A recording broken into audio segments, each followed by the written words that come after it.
Medical സ്റ്റോറിൽ മരുന്ന് മാറിക്കൊടുത്ത് ഒരുപാട് പേര് മരിച്ചിട്ടുണ്ട്. ഈ ഇടയ്ക്ക് ഒരു കുഞ്ഞിനൊരു സംഭവിച്ചു. നമ്മളെവിടെ ഒരു പ്ലാൻ ചെയ്ത് ഒരു സാധനം ചെയ്തു. അതെ, കണ്ടേ, പ്ലാൻ ചെയ്ത് നമ്മൾ തന്നെ എഴുതിയേക്കുക. ആദ്യത്തെ വൈറ്റും പിന്നെ ഡോളോ. മൂന്നാമത്തെ എഴുതിയേക്കുന്ന വെച്ചാൽ സിറപ്പാണ്. എന്ത് സിറപ്പാന്ന് പറഞ്ഞാൽ നമ്മി കാണുന്ന ഒരു പേര് എഴുതിയിട്ട് സിറപ്പെന്ന് എഴുതിയേക്കുക.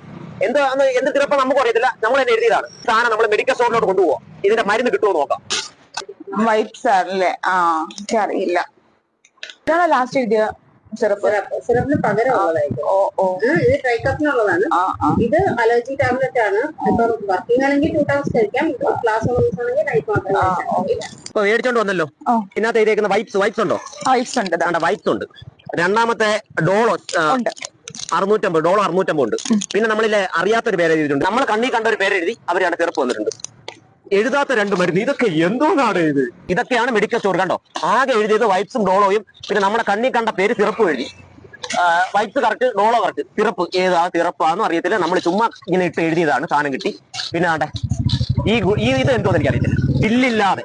കാരണം എന്തെങ്കിലും തോന്നിയത് എഴുതിക്കൊണ്ട് ചെന്നിട്ട് മെഡിക്കൽ സ്റ്റോറിൽ നിന്ന് മരുന്ന് തരും. ഒക്കെയാണ് ആരോഗ്യ വകുപ്പ് ചെക്ക് ചെയ്യേണ്ടത്. നമ്മൾ എന്തോ ആയാലും മെഡിക്കൽ സ്റ്റോർ ഏതാണെന്നോ എന്തോ ആണെന്നോ ഒന്നും നമ്മൾ പറയുന്നില്ല. അത് എന്തോ ആയിക്കോട്ടെ, അതൊക്കെ ചെക്ക് ചെയ്യേണ്ടത് കണ്ടുപിടിക്കേണ്ടത് ആരോഗ്യ വകുപ്പ് മാത്രമാണ്.